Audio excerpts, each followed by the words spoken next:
So let me go to this email here that I was talking about. Love seeing your face, friend. Every excuse is great. Well, thank you. You know, if I would have known I was being recorded and I should have realized this, I would have shaved for you. There are very few people I shave for, but you're included on that list. I do. I actually had a rough 4th. I didn't get as much, well, I shouldn't say get as much done because I never planned to get a lot done, but my daughter came down with a fever after we took her to the beach on Sunday, so Monday and Tuesday was just pretty much taking care of her. So yeah, so I definitely didn't do anything with shaving for the 4th. So. Is she feeling better now? I think today she is getting through the worst of it. We took her to the doctor and they said it's most likely a virus, so we just have to wait it out. So hopefully when I come home today, she's going to be all better. The fever's going to be gone. Good. Yeah. Good. Did you play with Daddy? Yeah, that's fun. You and Mom get sick. I hope not, huh? No, well, yeah, that would be really bad. I think that's only happened. I think that only happened once when all 3 of us were sick at the same time. But yeah, it only happened once. But even having one of us sick and having the other, like having to take on the full load of, you know, Isabella is tough. Yeah, I can imagine. Especially if you guys are considering 2. But hopefully there's enough of an age gap where it's all manageable. Yeah. Well, my wife, you know, my wife is pregnant. You know, my wife is pregnant or no? Oh wait, now that's right. Yeah. That's right. You told us at Did I? Age. So yeah. Is your daughter now? She's mobile now, right? She's like 3. Oh yeah, she's I think going to be a great big sister. So she's almost, yeah, she'll be 4 in December, and she's, I think, going to have a real affinity for, you know, helping out in all the tasks that we're going to have with the new baby. So yeah, it's going to be fun to go through this again with, you know, a daughter, right? That, I mean, it's not just me and my wife, it's like me, my wife, and my daughter going through this. So it's going to be a different experience, but it's going to be fun. No kidding. Yeah. I can tell you're such a good dad. Thank you. It's my proudest accomplishment, actually, is being a good dad. Of all the things that I can accomplish in life, I think being a good dad is my number 1. I love that. Yeah. Well, hopefully we can help in our small way to make your life a little easier. So yeah, no pressure, Becky. No pressure. It's just my child's future riding on this. Don't screw it up.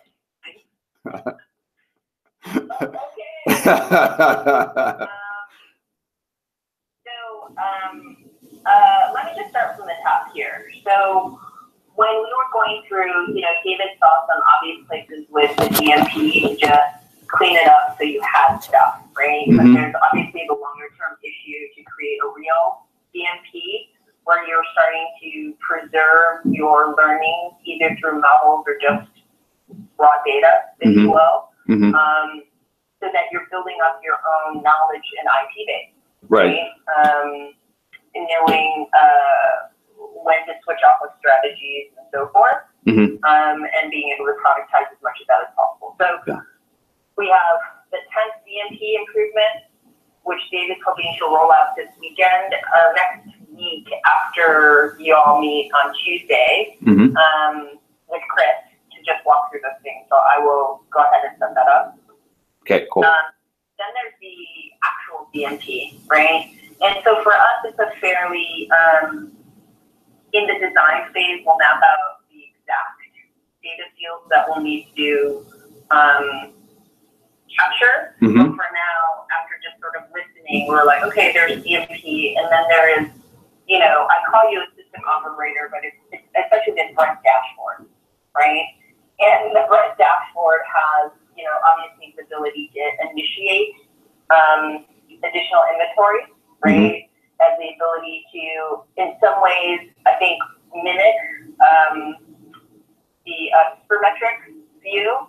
We tried to see if we could, in the MVP, have you keep supermetrics and just add fields to the supermetric, but the data storage component and so forth think will require us to build you a new interface.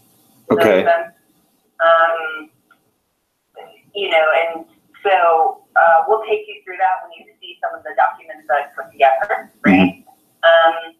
There's the sort of account management dashboard, which a lot of is meant to be the data entry system by which they're communicating things to you, because we also need to capture it long term, right? Yes. To know how it's optimized and, you know, Yes. useful keywords, etc. Yes. And we look at the client dashboard, right? That's essentially the client-facing planning tool to basically be some version of the account management dashboard. Yes. Right? Yeah. So, and then for execution, we just need to draw the line between you executing everything on the actual platform versus doing execution through your dashboard. We're just doing it to save time and money kind of thing. But what you'll notice and what we saw in a lot of the research we've done is that the Google API for AdWords is sometimes be different than the Google dashboard itself in AdWords. It's just like a server synchronization thing. Every single social video platform, from Social Code to any of the other buying platforms, which Brand Networks, which is another one we looked at, everyone's documentation says occasionally you'll see Supermetrics does the same thing too. Occasionally you'll see the data we pull is different than what you see on the ad group page because of two things. One is they might just be different servers. That happens occasionally, but it's also that Google puts its own layer of call it. I can send you the documentation too if you're interested, but it has its own layer of like extrapolation and estimation that they do too, right? Yeah. That so it's important for us to just be aware of that when we go into that full conversation with everyone on Friday. But I'm just giving you the sort of the advanced stuff so that we know what we're going to be filling in today.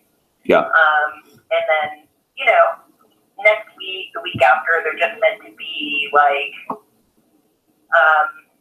making sure we have something that everybody feels good about, is mapped out in a way that the design phase will hopefully be cheaper and faster because it's much more like just UI stuff, really. Yeah. You could hand it off to a design and development team and they'd be like, yes, we know what to do. Right. That's all important to discover, right? So, and then the analytics piece, and we'll talk about this later today, we will work with Periscope or whichever CI charting tool makes sense that has like a beautiful mobile interface, essentially, so that we can kind of get the best of all worlds and we can decide, like, we're going to do all charting on that, or people can export the data to other stuff. But if we do it that way, then we can hopefully spend less money and just not build an interface for it, right? At least in the MVP, right? Yeah, of course. Okay, because in long term we'd want our own. Of course. Yeah. Of course. Okay. I think part of it, though, to think about, and this is what I'll bring up with you and Loren later today, is that I think that what I've noticed in the marketplace and just the research I've done is that a lot of people use analytics dashboards, and being able to see cross-platform performance is the reason why some people give their data to you, right? Yeah. So they use the analytical tool. I think we mentioned it the last time when I was in town with you guys. And the question is, do we think it's more of a draw for people to be like, oh, I'll give you my data plus my media budget to run media, which is the freemium model. Totally fine. We could do that anyway. Or do we think like, hey, we're giving you something for free. All you need to do is give us your data, and we're building this beautiful analytics view for you, right? And I think that's really the question, right? Like, you know, it's just a matter of like what value do people think that they're gonna end up getting, right? So that's the only reason why I would say we should consider the use of maybe the analytics platform is MVP 0.2, right? V2, right? Like maybe it's an optimization phase, even though it's not a phase, it's actually product. To be thoughtful about what is the incentive people feel for giving you their data for free, like giving you access to the data for you to grab inventory for free. And that's to me still an open question. And at the end of today's conversation, we can certainly come up with next steps. It might be, hey Becky, spend a few hours of your time talking to media planners you know, or let's go talk to some small businesses who we think would use cross-channel products like yours, right? We don't have to make it a big formal thing. We can just have conversations with end users. Yeah, right. That question. Right. Okay. Yeah. So, okay, go ahead. So, you know, let's go with these. So what would be great is if we could perhaps take a look at your supermetrics. We probably want to look at it at a time where you're not using it. I read the supermetrics documentation. You're allowed to have multiple instances of it going on, but we just kind of want to see what's being pulled, how it's being pulled. Did you customize anything, or is it just a... No, I just pull the raw data because it's just a very quick and dirty way that I use it. So I just do a raw data report with all the URLs, and it's attached. So you basically give Supermetrics authorization, and for that you just need the login credentials for the AdOps account. And then once it has that, it can pick through any of your accounts and download any data that you want it to. Okay. Okay. We'll see what we can do without it. Like, I want to be cognizant of any privacy concerns that you have around data. Like, you know, just see what we can do without it. And why don't we just do a quick walkthrough of some of these documents? What I'm missing is really what do you do for the account managers in terms of your weekly analytics reporting, right? Just because I think that there should be a way to easily do it and just take it off your plate. Yeah. There's no reason why anybody should spend time on it. The other thing is, in the optimization process, we mapped decreasing bid or increasing bid, you know, shutting down ad groups or adding new ad groups based on remarketing.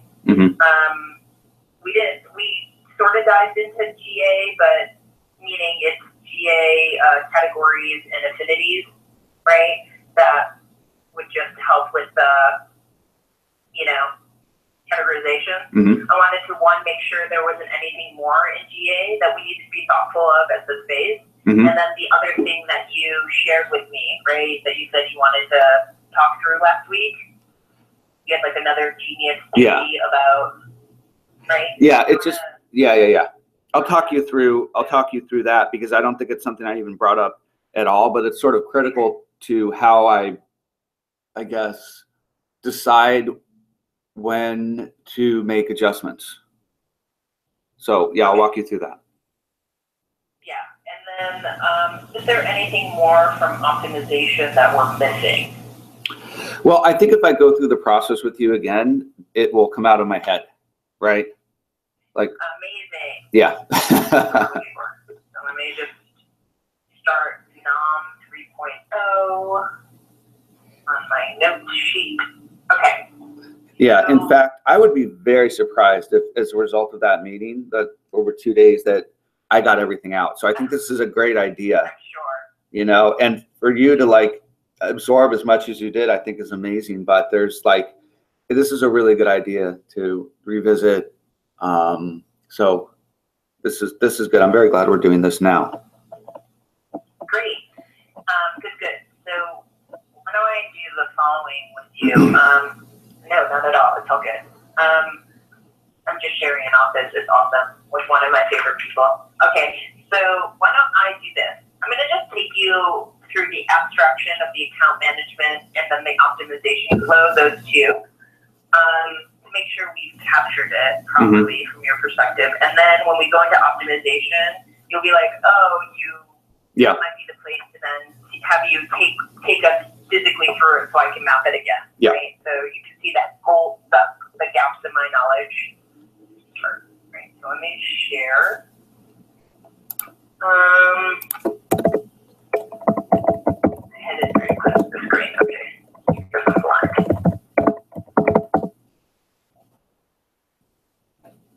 Okay. Account manager. You can look at the DMP stuff later. It's pretty straightforward. I don't think there's anything there. Okay. You're going to put something on the screen, or should I be pulling up the docs myself? Nope, I'm sharing it right now. Okay. I wanted to pull it up first. Otherwise, you'd see a whole list of other things you probably wish you never saw. Okay. So is that big enough on your screen? Oh, I had arrows in this. This must be an old version of it. I'd like it a little bigger. Yeah, of course. Give me a second. But,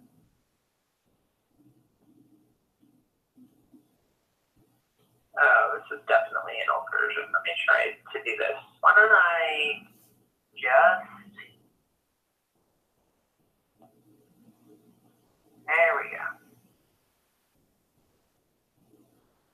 There we go. Oh, great, Becky. Oh, that's probably why. We're already at version 5 of the account manager version. I'm pulling it up in my online Cliffy account. Okay. Wait for it. Wait for it. All right, there we go. Way better looking. So let me make it nice and big.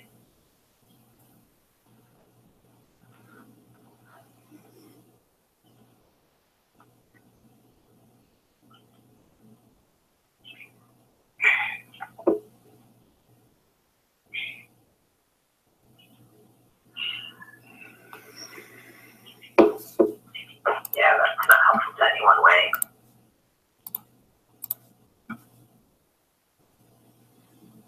Okay, so here's the account management process. Is it big enough for you? Yes, that's great the way it was. Yeah. Okay, I just made the screen bigger. Okay, so basically what we're looking at here is it's 5 different swim lanes, and they're essentially like our first draft of putting down into distinct processes, right? And from it, we abstract out what's the current way you're doing it, what's the proposed way you're doing it, what are the key steps a person would have to go through on an interface, right? What do you see on your version, right? Because we basically end up putting all the swim lanes that's relevant.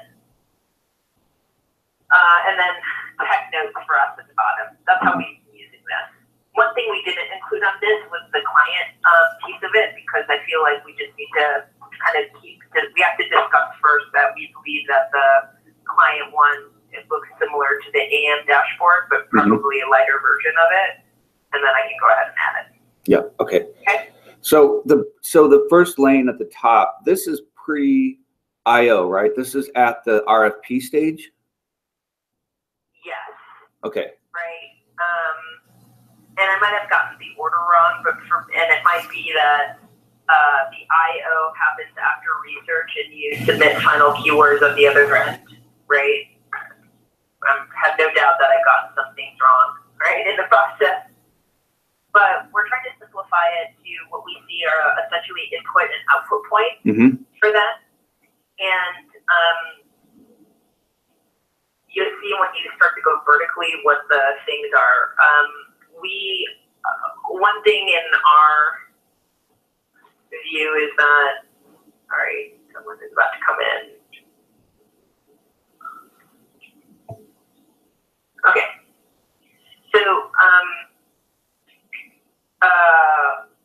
brief, they enter into Asana, they do research of various sorts, right? Mm-hmm. They submit final keywords and research into Asana. That's how you're notified. They take those keywords. I mean, looks like it sounds like it's flipped. You have the IO first. Well, okay. Well, so the AM process, receive the brief. I believe, yes, they enter into Asana. They do research on the brief. Submit final keywords. So this, what they do next after research is actually create the RFP. And then that goes back to the client. And then if we don't win it, everything, I mean, it basically ends there. But if we win it, then the targeting tab in the RFP becomes the targeting for the campaign for the most part, because they've done all of the what you're calling the submit final keywords and research into Asana. I see that as basically uploading the RFP with all of the final targeting research. So it's broader than keywords. It's keywords, but then it's also all of the other targeting methods that we use, such as remarketing, affinity, channels, and so on. Yeah, the stuff that you have done here, right? Like category, client, remarketing terms, essentially ad sets. Yes. Stuff here in the middle. Yeah. Right? Yeah. So I would just make that box broader than just final keywords. It would really be targeting, a broader targeting document. So 2 questions from that. Do we want to capture the targeting research they've done, even if they don't win the bid, or can that research process live independent? What do you think?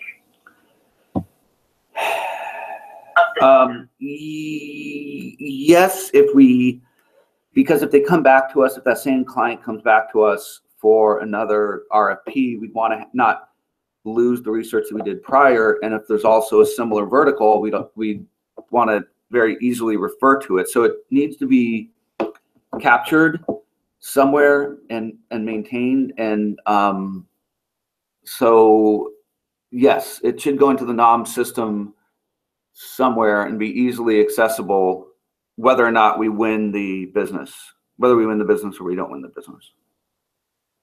Okay. Yeah. So we want to do research for RFP. There's, that's when they essentially do their research. So they don't enter it into Asana yet. So is that correct? They right. Enter it into an Asana. Right. No, so they may use Asana to help them, roadmap out their process for doing the research. So like they may have tasks in Asana, but none of that is shared with me. None of that's shared with AdOps until we get to the stage where we have an executed IO and we're a few days prior to launch. So they're usually really good about getting it in there. Once we have a signed IO, they're usually very good within a few days of getting the campaign details into Asana and shared with AdOps, but that doesn't happen until we actually get the win. Got it. So let me reflect it back to you. They research for the RFP, they do all sorts of keywords, research, targeting, blah, blah, blah. Mm-hmm. They send it back to the agency/client. Mm-hmm. They're like, you win. And it's like, yay. And yeah. So then they just abstract out, again, what they put in the research into Asana, the Asana task that gets assigned to you, right? Yes. So the way, yes. So the way it actually looks in Asana is there's a link in the task in Asana that points to either the RFP and the targeting tab on the RFP, or sometimes they'll revise that targeting tab, they'll add additional things, remove additional things based on interaction with the client. So, okay, you won, but we want to put this in the RFP. We want to take this out of the targeting.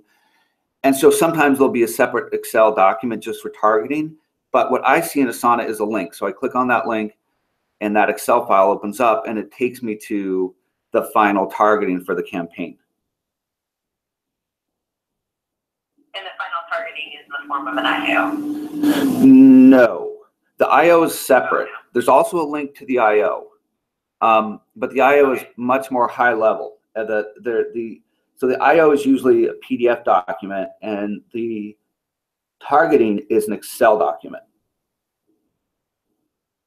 Right. Let me, as you can see, I'm looking at my email right now for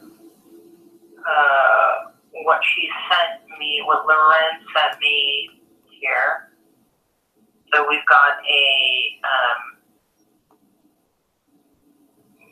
phones targeting sheet for Media Hub. Mm-hmm. Give it a second to load.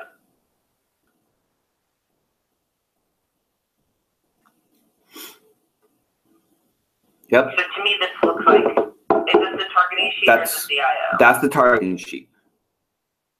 Got it. Okay. Okay, great. Well, good, because this is what I thought was your IO. I was like, wow, that's really complicated, but cool. Yeah, no, it's not. That's not But it. it's the targeting sheet.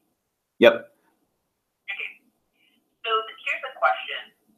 At what point do we need to what exactly are we do we want to capture in this process, right? Like, so you have two steps in the process even before you get to an outputted targeting sheet. So do we want to capture one or both of those processes? And when I say two processes, I mean the initial research from the account team and then the adjusted research based on client feedback, right? Yes. I think we should capture. Kind of want to capture it all. I would capture both because, again, if we lose the deal, I don't want that research to just disappear. It should be somewhere. Okay. Yeah. And then that's great. And so when we capture it, let's just go back to this. And I think right now we do capture it. Let me just say really quickly, we capture it because it's in Drive. I mean, this RFP that they create, it's saved in Drive. So the targeting is there. It's saved. Yeah, but you want it to be in the system to know how it performs eventually. Yeah, right? Yeah, like, yeah.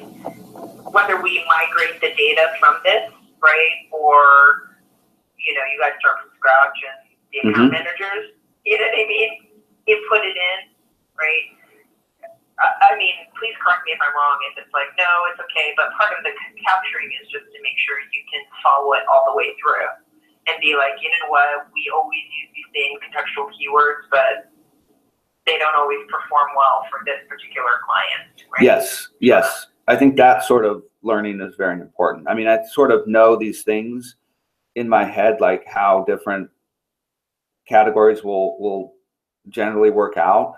Like I'll know that, affinities are really broad and I can bid lower, and then they can compete with the like contextual keywords, which will tend to do better, but maybe a little more expensive. So all of these things I know in my head, but it would be good, like you said, to have that quantified so we could easily go back and see how various groups, how various ad groups did for different campaigns. So I'm with you there. Yeah. Totally, and obviously when you transfer this to the client interface, that's the way they can benefit either from your knowledge or from self-learned knowledge after running so many campaigns with you, right? Yeah, yeah.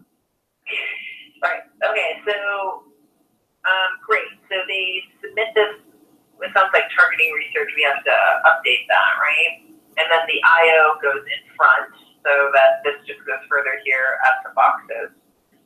They request weekly reporting from you, and then they receive final reporting from you when the campaign's done, right? And when we talk about propose, which it sounds like, I'll have to update as well, they receive the brief, and it looks like there might be two tiers of clients. This is really the question, right? You obviously have managed clients. You you'll always receive that. But will the self-serve also go through the AMs as well to just eyeball it and be like, great, let's enter it into the system? Or, you know, it'll already be entered in the system and it'll go straight to your SO dashboard. Or they need to do more of the research in order for your client-facing dashboard. Yeah. So the question is, should the self-serve brief come to the AM for them to do research, or is that like cost prohibitive for you guys? Right. Initially, it's going to have to. So in the MVP, it's really just going to be a platform to enable the managed service. We're not going to have a self-serve aspect to the MVP other than the planning tool, right? So they can use the planning tool, but they can't basically get a campaign running through our platform at the MVP stage. Ultimately, the full product build, they will be able to run all of their campaigns through the platform. So we sort of have that middle stage where we're just past the MVP, but we're not yet to the final build, where we're beginning to incorporate our targeting into the tool.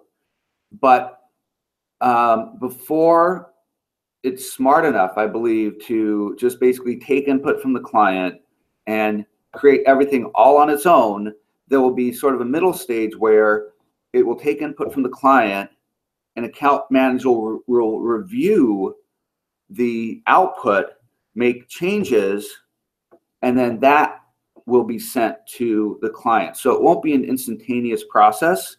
It will be sort of like, you know, things are working behind the scenes. The client really doesn't know what the system's doing, but the system is actually leveraging human input to come up with a final list for the client, targeting list. Does that make sense? Totally. So I'll definitely have to just add that, like, submit back to client for approval in this. Let me just make sure I write that down. Can I also venture to say that eventually the system can serve as an account manager who does research for some of the smaller clients, right? So you will always have account teams for your true managed clients that might have a spend over $1 million, right? Like, you're always going to have that.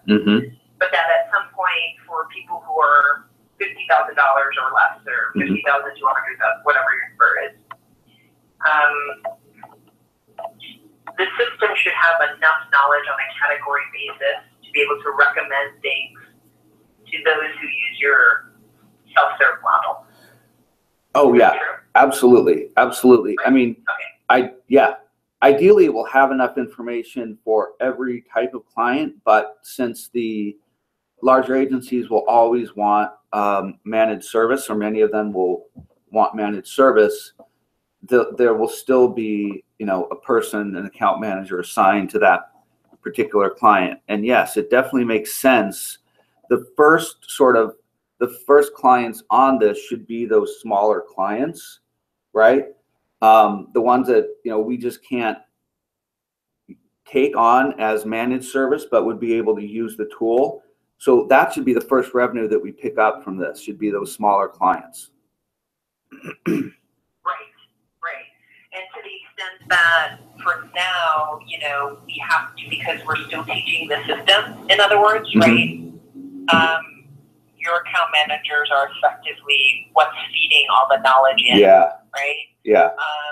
Until we reach a certain threshold of whatever, about 10,000 observations, right? 10,000 campaigns, which, whatever the number is. Right. Then you'll have something to be like, okay, great. For each category, we have, call it 500 recommendations, like, we're set, right? Based on the performance of these 10,000 campaigns.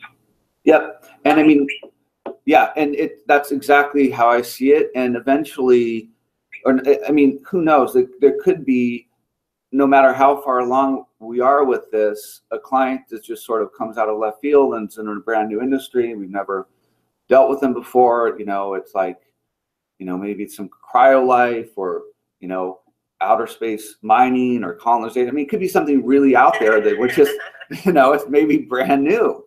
So there always has to be a mechanism in there for an AM to very quickly just press a button and say yes, like accepted, accepted, accepted, accepted. Because there may be that one client where you look at it and it's like, oh, wait a second, we just don't have enough information here. So I imagine there would always be some sort of human look at this that would have to take place. But it could be for, when we get out there, a few years out, it could just be very, very quick. It could be just a very quick pass. And it could be something that's, outsourced to an individual overseas where it's just like, oh, is this reasonable? Do we have, or is it just a super bizarre output, right? So we always sort of have to save that ability. Yeah. Yeah. Well, it's sort of like Facebook's customized audiences, right? In some ways, this is like the Mechanical Turk version of it, right? Like, because what your account team is doing is essentially creating like a customized audience based on just smart research and stuff like that, right? Yeah. So until we can automate it, it's like, what does that look like? Is it Mechanical Turk until it's not? Because you guys are so big and you're able to handle that. But I hear what you're saying. Like, you always want to make sure that an AM, maybe you just have a junior AM that you're training, and that's how they learn, right? By approving these, going through the system. Yeah. Right? Like, yeah. It just, you'll solve that problem when we get there because you guys will have such massive scale challenges. Yeah. Right? Yeah. Yeah. And it could be like my thought, you can automate this. Well, you know what? Let's not talk. We'll talk about this later. So just forget that I even brought this up right now. But this is something that we're going to get to later, and then I can share with you. But let's just keep going on this. Totally. Yeah. So we're in that section. It says IO approval, but that was my misunderstanding. I'll fix that. Right here. So the question is, right now, I wasn't clear who was seeing the audience size. Do the account managers see audience size and they know they're done with their research, or do you estimate audience size based on census data? Right. So that's a good question. The way it works is the account managers set up the parameters of the RFP. They fill in all the blanks, and they include their proposed targeting. I look at that targeting, and I get a sense of how the audience size is going to work, or what the audience size is, and what that means for pricing. So I'm looking at it, and I've never had a situation where I say the campaign is so large, and the delivery, the necessary inventory would be so large that I don't feel like we have the audience to fulfill it. It's more like how broad or granular the targeting is and what that means for pricing. So they're not really estimating audience size. That's captured in the pricing. So for example, if we had a $50,000 campaign that we had to run over 1 week versus a $50,000 campaign that we'd be running over 3 months, the pricing would be different for that, because I have to bid more aggressively to fill all that inventory in a week than I do for 3 months. So I sort of start off with a base of, sort of like a base CPV based on, and then adjust from there. So the base CPV is sort of like the average for all of our campaigns. And then if let's say the geo demo device is tighter than it normally is, I would add to the CPV. If it's looser, then I say, oh, maybe I could take off a little bit off the CPV. And the same thing with the targeting. If I see they're very, very granular, then I add to the CPV. And so implicit in all that is if I'm giving a CPV, I'm saying to the account manager, yes, there's plenty of inventory, and at this price, we'll be able to fulfill the campaign and still make a margin.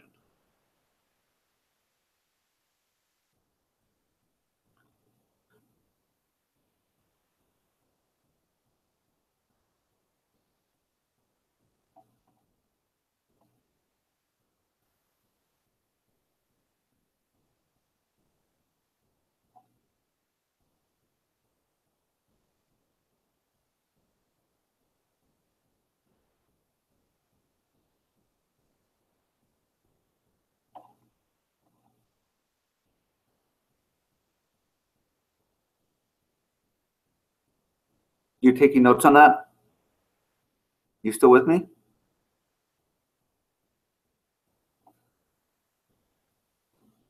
Becky?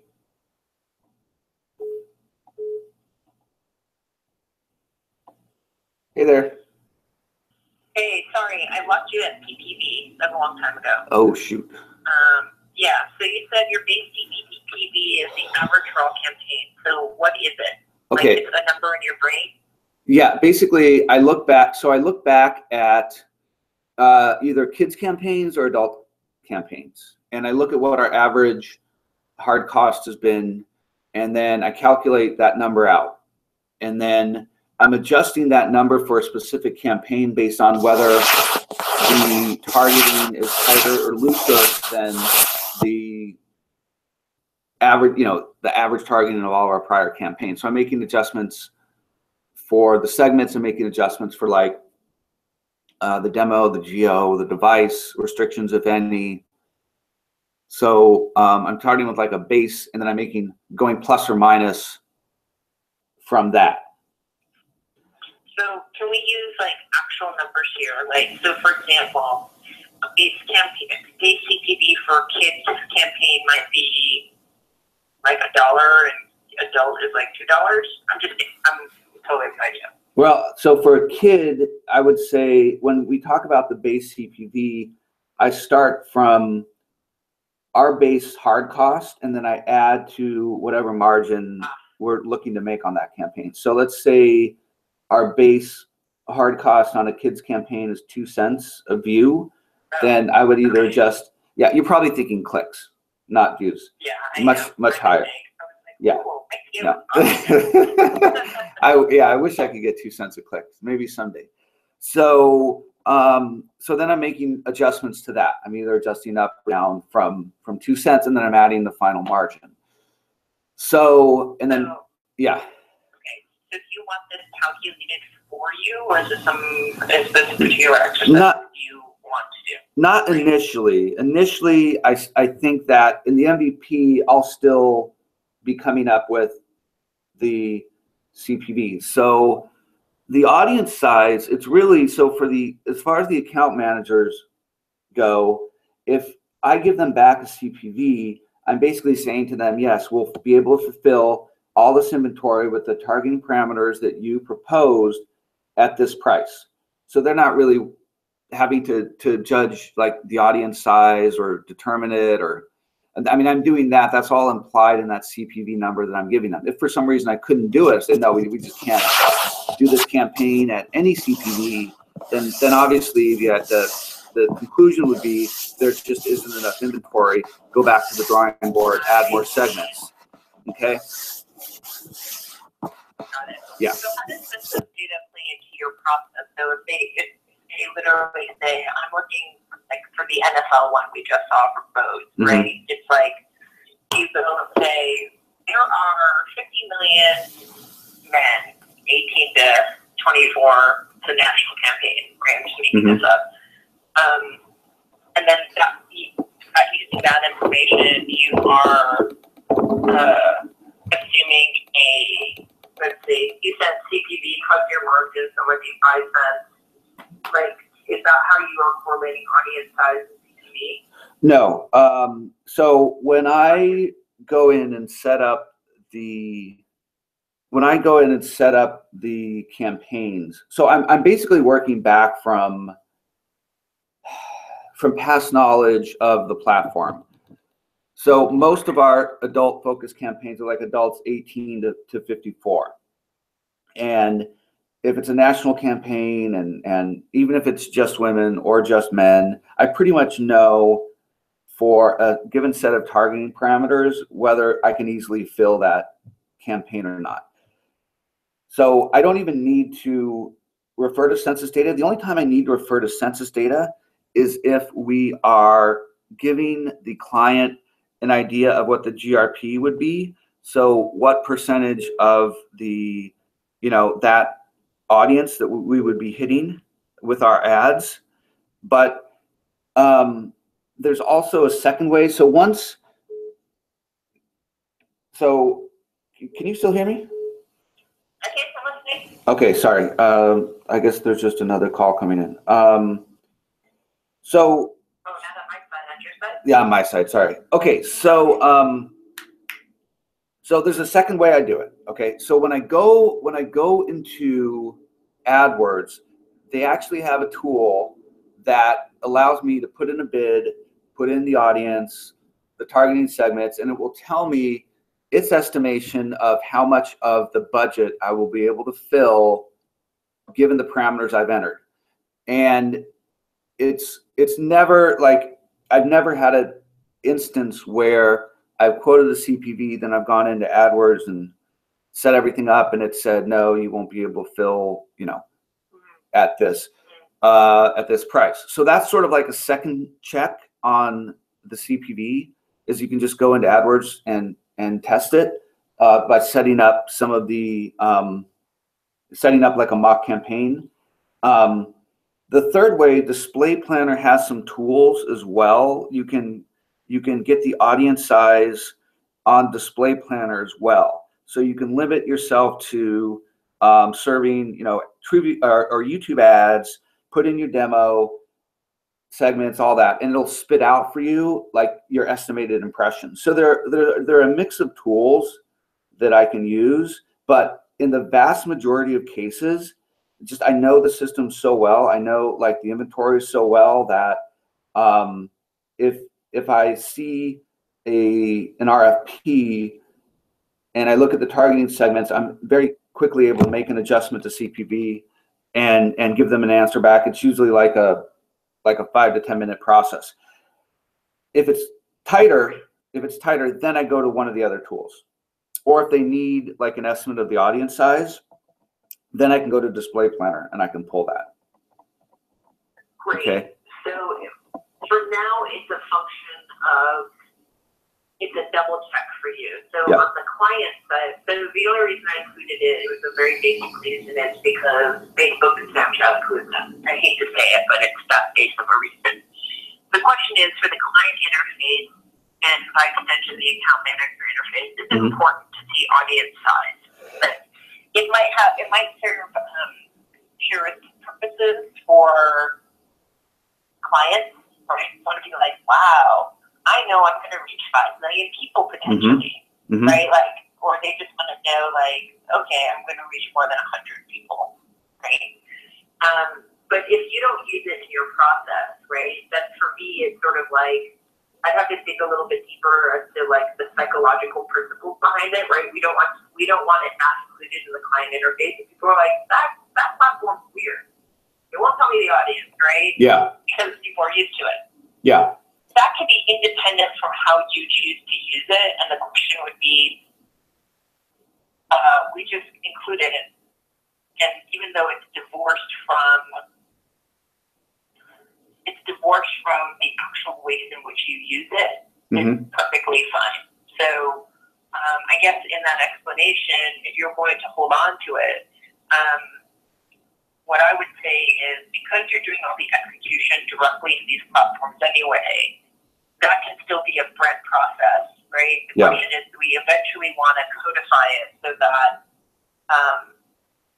you know, people can enter in a budget amount and be able to model, you know what I mean? Yes. You just wanted to auto divide or auto segment the bidding amongst different strategies at different CPV price points. Yeah, I definitely think in the final product, once it becomes client facing, we need to include something like that. And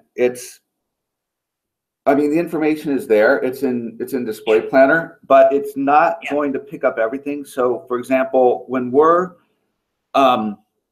querying our data warehouse for specific like metadata and pulling placements based on that, that's not something the Display Planner is going to have insight into. So it also, I don't think if we're coming up with a remarketing audience, you're going to have to deal with that a little differently as well. Because there's a lot of times you'll go in to Display Planner, and you'll put in a few parameters, and the audience size will be, they'll be like, they'll say too small to estimate or unable to estimate based on the parameters you entered. But if you just use like their broad affinities or their verticals, then it can easily spit out like an audience size. So so the short answer is yes, we want to include it, but not now. And when we get there, you know, we can roll up our sleeves and figure out how to best do that, because it's not going to be super straightforward, but I'm sure there's a workaround. Okay.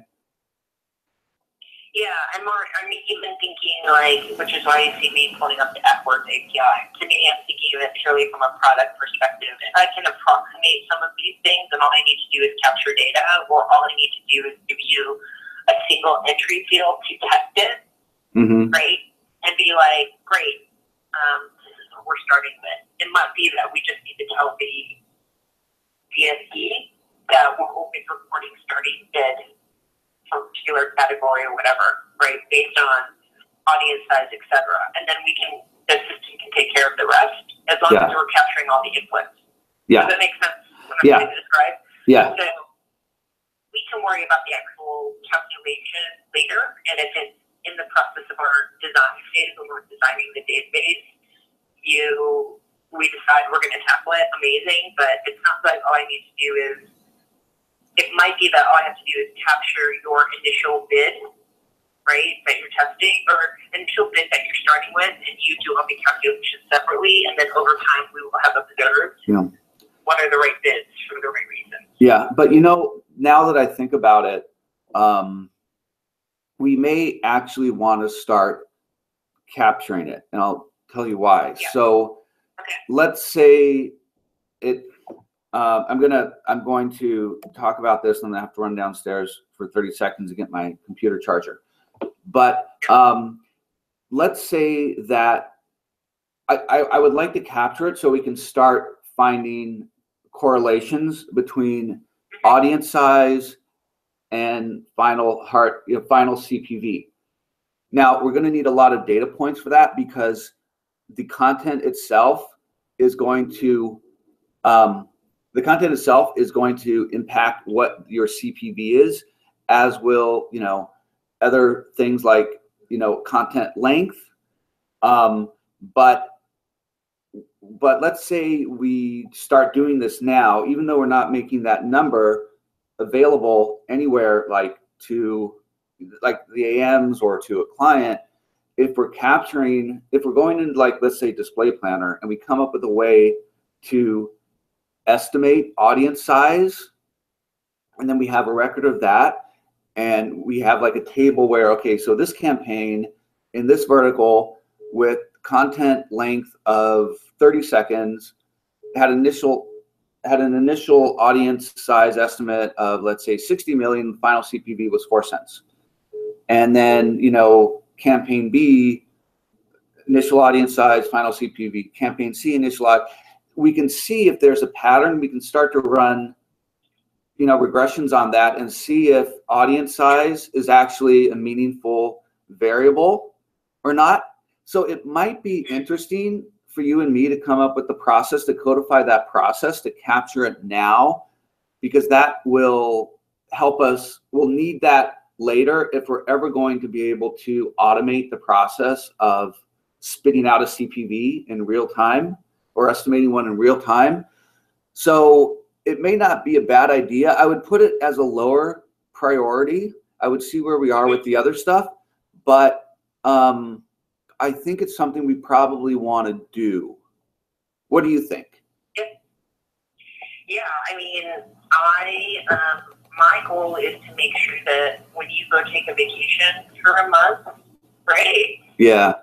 That we don't lose that knowledge, right, that you have in that process.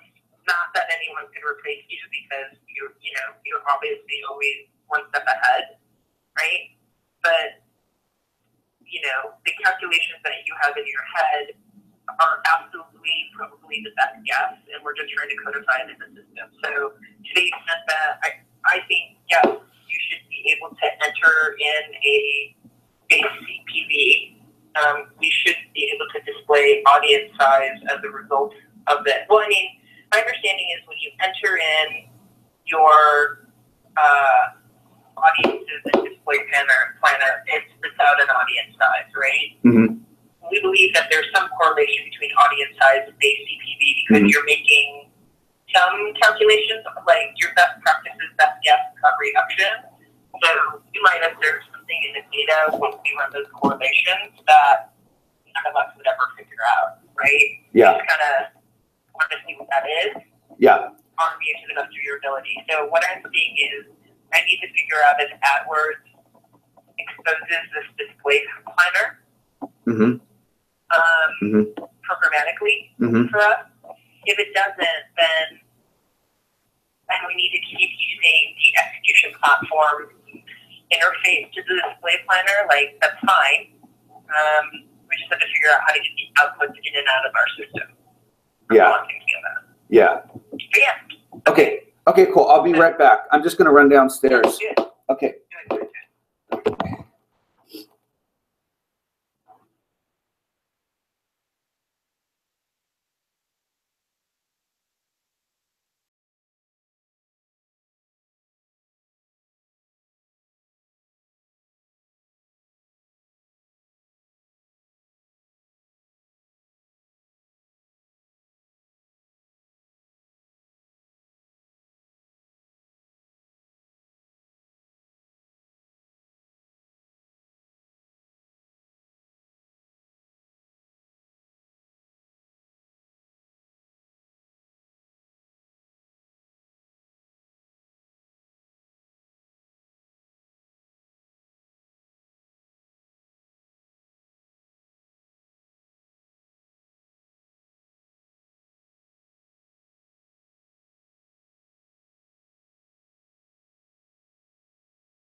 Good. Get an Excel spreadsheet from you, right?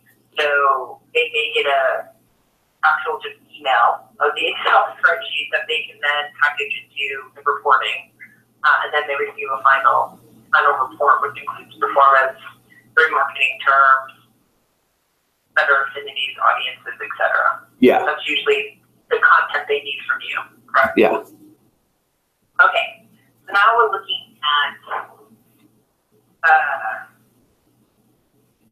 now I'm trying to capture in the dashboard sort of a data view of it, right? Like what they have to do. So they receive the brief, and what I have here is they're uploading assets, which are essentially the brief itself, right? The RFP, it might be client, that sort of stuff. Upload assets is literally the creative assets, and then they just fill in the information into the NOM system, right? I've broken it down to goal, audience profile that they have, season, right? Like product description, that's the type of talking about that. And essentially initial set of keywords from the client for whatever additional information they can give. And we're saying that they can view recommendations based on remarketing terms or, client history, category history, right? And just anything we know from the NOM system about historical data. And then they can enter in these specific types of targeting Certainly, this is what I got from you guys, which is like, contextual keywords, affinities defined by platform, topics and categories also defined by the platform, placements, which could be actual placements or channels, right? And then the ad set data, right? So if there is any prior information available from your recommendation, we'll see it. But once they enter it in, they see audience size, they're like, great, amazing, they submit it. So ignore this placements for IO because I got it wrong. And then they get the weekly report. So I'm assuming they're just going to get an email of the weekly report from our system. It's not a lot of work for us to create a notification system using SendGrid. SendGrid, I think, is like $19 a month. Or you can have them come into the system on a weekly basis. It doesn't really matter to me. We can work that out in the design phase. But the idea is that they can download the report right away.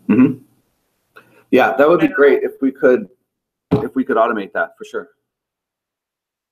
Exactly. So on your front end, right, like the idea is that you receive notifications that there's a client. That might not be necessary anymore. You might just want to get when they've entered, like the only thing you need to know is what are the keywords and assets, right? And that you would, I think I put this here because I wasn't sure if you were going to execute through the platform or through our system, but for now we don't need to answer that. We're just saying you're entering in the ad information, ad groups, etc. somewhere. Yes. Right? Yes. And whether you just see the metrics on your own SO dashboard, and then you flip over and actually optimize it, we'll figure that out in the design phase. Then there's optimization, which is another flow, which we'll talk about. And then you approve, like the question is, do you need to approve the weekly report or can we automate the weekly report? I would need to approve it. I'll tell you, there's a lot of exceptions. There are, I mean, I definitely would need to approve it. If we started with like a base template where it pulled in all the data and put it where it should go and then spit it out in an Excel format, and then I could make adjustments to that, that would be ideal because there's always some sort of adjustment that I'm making, maybe between like free views and added value views. Things like that always come up. So yeah. And then sometimes certain clients, they ask for like different things. So I may need to add a few things manually that the system just can't pull for us. So we're not anticipating for most clients it would have to pull. So there'd always, for a while at least, be, some manual intervention there. What's an example of something someone would ask for that wouldn't be in the system? Well, one client asks for a report of performance by DMA, and we don't generally, we don't generally give that to clients. They just don't ask for it. That would be, and then depending on the client, I sometimes provide a little. And the way we set up the campaign, the information on how the ad groups are performing may be presented differently. So there's this one client, they have three, like Harley, they have three categories. One is like traditional, like motorcycle, another is outdoors, and another is action sports. So we have ad groups under those three categories. So we have to roll up all the performance by those three categories and then include the ad groups under each of those categories. So I had to set up, so it's like more manual work because they want everything rolled up and they want all the detail. It's not like a standard template. So I have to do a pivot table with all the ad groups and stuff like that. Like almost every client, there'll be some little tweak that's a little different. So to the extent that we can program it to as many of the, like 80% of the tweaks, right, that's consistent, then all you have to do is subtract or just do that. Like, I think it sounds like what we want to do is automate the pullout of the data. To do that. or, you know, the question is, you know, do we, and I'll talk to David about this because we're not trying to reinvent everything. If you guys are perfectly happy dealing with the exports for reporting versus just codifying it so that when you guys do build an analytics platform, it's fair. I don't have a preference either way. I'm just, you know, let's just make sure we argue with the right exceptions, and then you can manipulate the or honestly, the account team. Well, maybe not. Let's not worry about that. Okay. Yeah. So. With exceptions. Yeah. So what I envision is like a base. There's a base template for every client, and that's 80% of what it's a standard stuff every client would get, every client would want. And then from that, there are additional tweaks that, you know, I would make on a manual basis. Okay? Okay, great. Okay. Amazing. So then we have the tech layer, which was, these are just notes that I've collected through the process, right? Like right now you have your account managers create the screen caps that might just create auto screen caps, like take a frame for, you know, the first 5 seconds and output it. So that you guys have a screen cap, right? Create notification. What's your email notification system to let people know things have started? Or if you guys use Trello or whatever, it's just integrating into your systems. Making sure we're calculating ad group recommendations via remarketing, prior placements. Yeah. Right. So this is just knowing we gotta set up the calculation. Yeah.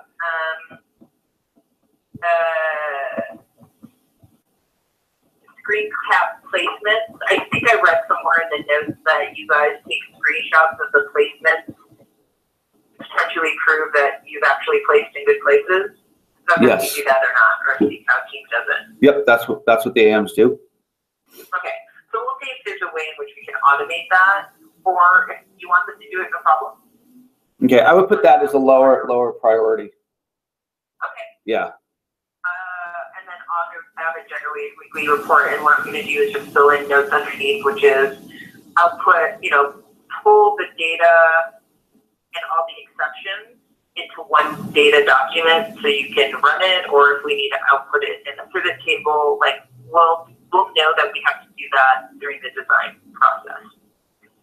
Okay? Okay. Cool. So I think we've finished the AM process. Thank you for that. So obviously you saw Glue optimization. That's what we want to talk about. So this obviously has the least amount of detail. This is me actually working on next versions of it. So that's why you see lots of hanging tabs there, hanging channels.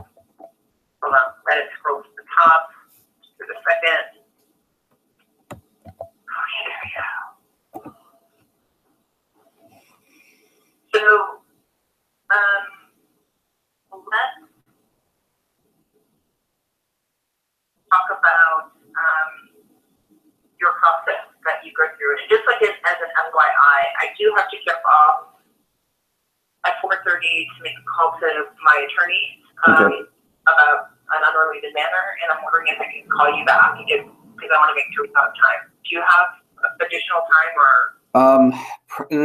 No, I'm going to have to get out of here at 1:30 for lunch. We have a new employee starting today, so. Yay! Yeah, we'll capture that. We'll have to set up another call. Yeah. Tell me the new steps you want to talk through. So I think that it is one thing that I didn't discuss, I think, enough in the process was the importance of looking at different times of the day. Yeah, to come up with how like the various groups are pacing. So let's say for example, a campaign gets set up for TrueView, and let's say it's set up first thing in the morning, and then that first day goes, you know, more or less according to plan, and it fills all of the inventory by the end of the day. The second day, however, I see that at noon, 90% of the inventory is already delivered, then I know for sure that we are delivering too quickly, and then that could trigger one of two things. What I usually do in that case is I move the bids down, right? And I look on a per ad group basis and I see which ones are contributing. So if like 80% of the delivery is coming from one ad group, I move the bid down on that one ad group. And then I reevaluate the next day. And so let's say it's noon again. I look at noon. Noon, I think like a half of the day, I think is a really good time to do this. Like when you get through 12 hours and you say, oh, okay, I'm at noon now, the third day, and basically half of the daily delivery has already taken place. Well, that tells me I've gone from like, too hot to just right? And then it works the other way. If you get to noon and let's say you've only done 10 to 20% of the delivery you need for the day, well, then you know for a fact that you're running too cold. So you have to turn up the heat a little bit. So you try to balance out both at noon and also at the end of the day, whether you're hitting your targets. And that then will impact how aggressive you can be, obviously on bid adjustments, then also on additional optimization steps like taking lower performing placements out. Because whenever you take placements or segments out, you have less inventory. So everything else being equal, you'll probably have more trouble delivering, right? So I like to think in terms of, like, for me, the trigger is really time of the day. So I'm looking at campaigns at noon, I'm looking at campaigns at the end of the day, and that's telling me what I need to do to bids and to optimizations for the rest of the day or the following day. And I don't know if I mentioned that the first time around. Yeah. I'm also, yeah. Do we check it at the end of the first day? Yeah, I also always, let's say that again.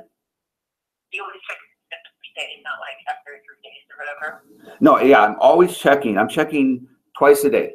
So I think twice a day is the minimum that you have to check on how the campaigns are doing. But then, when you talk about decreasing bid, what is your back of the envelope way you decrease? 50%? Right. No, it's always because I usually set the bid so low. Kids campaigns are usually around 2 to 3 cents, and adult focus campaigns like 3 to 5 cents. I usually just start with a penny. So if I see the first day of a campaign, if I notice that one ad group, let's say Affinity, has contributed like 80% or 90% of the delivery, then I obviously need to turn down the bid on that one. It's just coming in too fast. Yeah. That ad group has a huge audience, and I can be less aggressive in the bids. And then after 3 days is usually enough for things to sort of find an equilibrium. And then once I've found that equilibrium, then I can get into the heavier lifting of, well, what do I do in terms of shutting off or turning on new? But I try to just for the first 3 days, just work the bid so I can reach some sort of delivery equilibrium with what we have, like the standard, the setup targeting, what we come into the campaign with. And then from there, work things down or work things in. And I'm seeing really great opportunities for utilizing metadata to really improve the performance of campaigns. Like I'll give an example. All over that for you. An example from last week, and stuff like this is going to come up constantly. So, for example, if we're targeting keywords, so let's say, like for this one campaign, we're targeting toy unboxing, right? It's an unboxing toy. It's the advertiser. Other videos with toy unboxing. Well, what I did was very, very arduously, because it's a manual process, I looked at like 20. So the first thing I did and I want you to try to follow this because it's a big part of the process, and this is going to be something that really needs to be automated. And maybe I'll, when I talk to Dave, I'll go through this again with him. So based on the limited computing power that I have, what I do is I look at all of the metadata and all of the and I'm finding what comes up most often. So I'm using like a word cloud program, and I'm looking at the top 50 pieces of metadata. And then once I have the top 50, those 50, I'm basically looking at every single time that piece of metadata appeared in a placement and calculating the CTR. It could easily be the view rate, but I'm using CTR in this example just because if I did view rate, then it would be even more time consuming. So I'm doing CTR, right? And then I'm ranking each of those individual 50 pieces of metadata based on their CTR. So for example, if for this particular campaign, if trolls appeared anywhere in the metadata, the relative CTR was something like 1.25, or might even have been higher. So I know that trolls is a very powerful affinity for the advertiser's audience, right? On the same token, I'm looking at what pieces of metadata are performing most poorly, and I found that Minecraft, in metadata that was showing up, Minecraft had a relative CTR, I think it was like 0.74, which made sense because this was a product that was being targeted towards girls, and apparently girls do like Minecraft, but I think boys tend to like it a bit more. So we'd have a lot of placements where Minecraft would show up in the metadata, but what's that telling us? That's telling us that this is probably a little bit off target.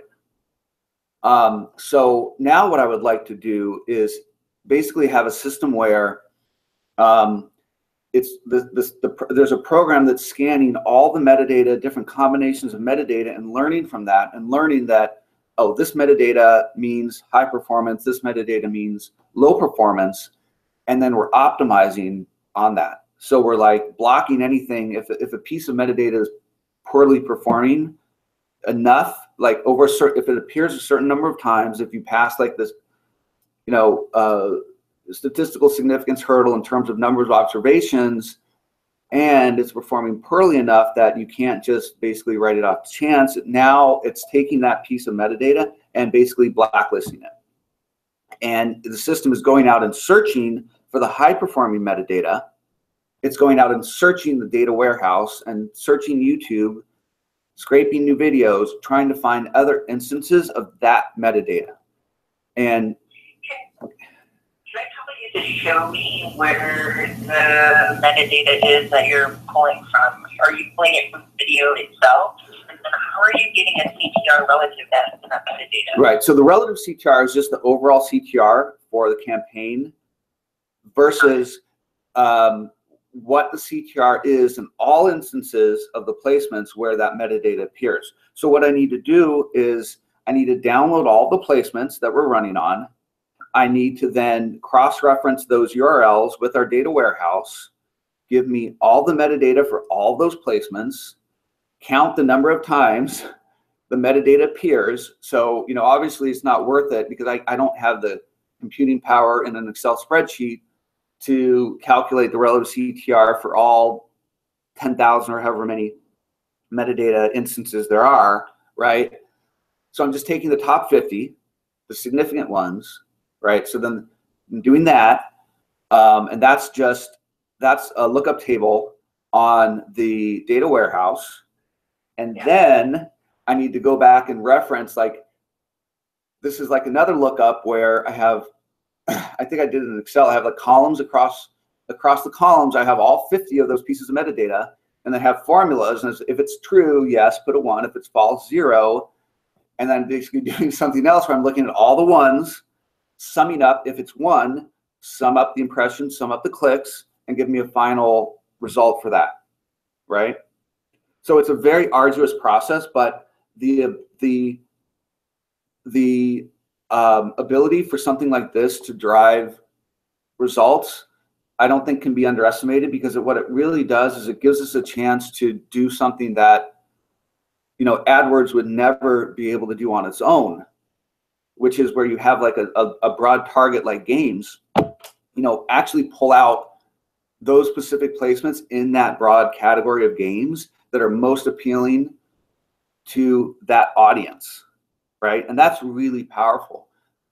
So this is something that I think is going to be at the core of the optimization engine for our targeting, for our placement targeting.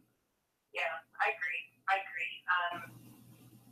We should definitely, what I'd love for you to do is, and I don't know if this is possible, but I can send you a link for my live events on YouTube, and you can record your screen on your actually moving these documents around. I've captured some of it, which is like, you're basically taking the CTR for campaign, calculate relative CTR, your calculation for campaign versus the CTR of the NOM database.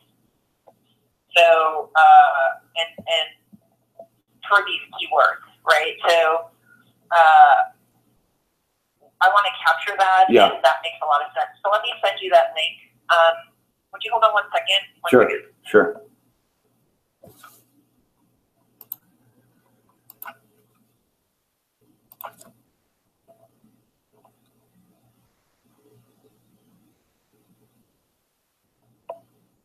Hey, Brent. Yeah. Okay, so let me send you that link to record that. Are you going to do that sort of process later today so we can see it? No, I won't have time today. I might have time tomorrow. So the next time I do, what I could also do, if I don't have time to do the full process again tomorrow, I can basically go through the one that I already did. That's like, yeah. I'd like to record the full process though, because I think it would be, very, very enlightening. And yeah, that's just like, to build something like that, to automate that, I think it's just going to be so powerful because there's so much you can do with it. It's not just like, it's like a lot of good, it's basically data intelligence. You can take, you can tell a brand, so, you have the highest, your audience, you have like they have the highest affinity with these competitors. They have the lowest affinity with these competitors. These sorts of terms, these themes. There's just a lot of ways you can use this data beyond just improving the performance of the campaigns. And I don't think it's anything that anyone is doing anywhere like this process. I agree. So, I agree. Yeah. Okay, so let me send you the recording information. Worst comes to worst, let's take some time on Friday, because what you've given me so far has been helpful to at least update the documents for everyone to see, and we shouldn't spend a whole lot of time. So later this afternoon, I want to walk through a little bit about what we walked through at the beginning of the conversation with Loren, and then just go through a couple of, just like a slide deck I threw together that was like, these are 5 features that are great about this competitor. Do we want them in the MVP or not? Cool. Okay? Cool. Bye. Okay. Bye, Becky. Oh wait, you're talking. Later today. Wait, you're talking to somebody else? Later.